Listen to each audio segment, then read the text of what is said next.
Taste the Daily. Karur மாவட்டம் ஆண்டாங்கோவில் கிழக்கு ஊராட்சியை மாநகராட்சியுடன் இணைக்கக்கூடாது என முன்னாள் அமைச்சர் எம்.ஆர். விஜயபாஸ்கர், முன்னாள் ஊராட்சி மன்ற தலைவர் சாந்தி தலைமையிலான அதிமுகவினர் மற்றும் பொதுமக்கள் சிறப்பு கிராம சபை கூட்டத்தில் அதிகாரிகளிடம் மனு கொடுத்தனர்.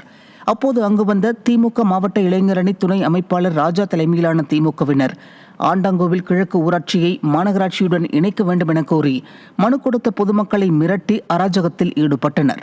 இதனால் அதிமுகவினருக்கும் திமுகவினருக்கும் இடையே வாக்குவாதமும் தள்ளுமுள்ளுவும் ஏற்பட்டது. அப்போது திமுகவினருக்கு ஆதரவாக செயல்பட்ட விடிய அரசின் ஏவல் துறையினர் அதிமுகவினரை தாக்கி அராஜகத்தில் ஈடுபட்டனர். இதையடுத்து அதிமுகவினரை தாக்கிய காவல்துறையினரை முன்னாள் அமைச்சர் எம்.ஆர். விஜயபாஸ்கர் கண்டித்தார். இந்நிலையில் திமுகவினர் மிரட்டியதால் அதிமுகவினர் மற்றும் பொதுமக்கள் அளித்த புகார் மனுக்களை எடுத்துச் செல்லாமல் அரசு அதிகாரிகள் அங்கேயே விட்டுச் சென்றதாக கூறப்படுகிறது.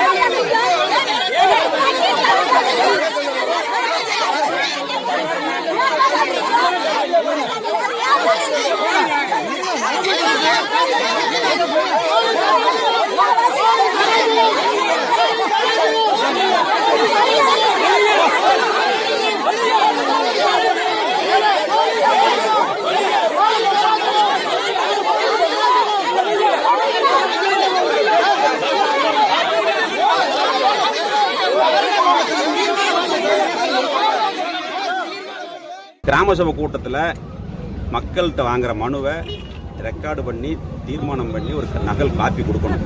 அதுதான் முறை. கொடுக்கல, கேட்டால் போலீஸை வச்சு மிரட்டுறாங்க.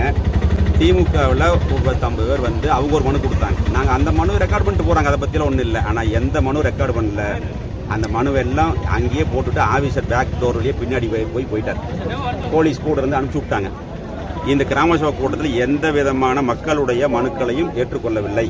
இந்த அரசாங்கம் மாநகராட்சியோடு இணைத்தால் 100 நாள் வேலை திட்டம் போய்விடும், மக்களுக்கான வரி, வீடுகளுக்கான வரி எல்லாம் அதி உயர்ந்துவிடும் என்று சொல்லி மக்கள் ஆட்சேபனை தெரிவித்து மனு கொடுத்தால் அந்த மனுவை இந்த அரசாங்கம் வாங்க மறுக்கிறது. மாவட்ட ஆட்சித்தலைவர் போன் போட்டால் அவர் எங்கேயோ கிராம சபை கூட்டத்தில் இருக்காருன்னு சொல்லிட்டாங்க. இப்போ ஒரு வேன் நிறைய போலீஸ் வந்து அதிகாரியை பின்டோர் வழி அனுப்பிச்சு விட்டாங்க. அவர் போயிட்டார், எல்லாத்தையும் இங்கேயே போட்டு போயிட்டார். உள்ளே கிடக்குது, அந்த மீட்டிங் நடந்த இடத்துலயே கிடக்குது அந்த நாங்கள் கொடுத்த பெட்டிஷன் எல்லாம். இதுக்கப்புறம் இந்த பெட்டிஷன் எங்கே போகணும்னு தெரியல எங்களுக்கு. இது சம்பந்தமாக நாங்கள் திருப்பி கோர்ட்டுக்கு தான் போகணும். ஏன்னா இனிமேல் ஒரே இடம் எங்களுக்கு ஏதாவது நியாயம் கிடைக்கணும்னா கோர்ட்டு தான். கிராம சபை கூட்டம் எதுக்கு நடத்துகிறாங்க? கிராம சபை கூட்டத்தில் டிஎஸ்பி சொல்கிறார், இன்ஸ்பெக்டர் சொல்கிறார் 3 நாளைக்கு முன்னாடியே கொடுக்கணுமா? அப்படி கிடையாது. கிராம சபை கூட்டத்தில் பொதுமக்கள் அப்போ ஒரு பேப்பர் எடுத்து எனக்கு வீடு வேணும்னு எழுதி கொடுத்தாலும் அதையும் ரெக்கார்டு பண்ணணும். இதுதான் கிராம சபை கூட்டத்துடைய ரூல்ஸ். அதையெல்லாம் விட்டுட்டு இப்போ ஆஃபீஸர் பீரியடுங்கிறாங்க, அதுங்கிறாங்க.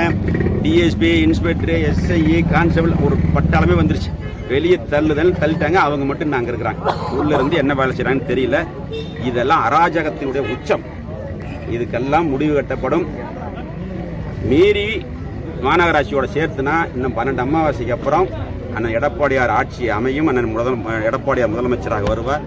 மீண்டும் இது ஊராட்சியாக கொண்டு வந்து மக்களுக்கு 100 நாள் வேலை வாய்ப்பு திட்டம் கிடைப்பதற்கு வழிவகை செய்யப்படும்.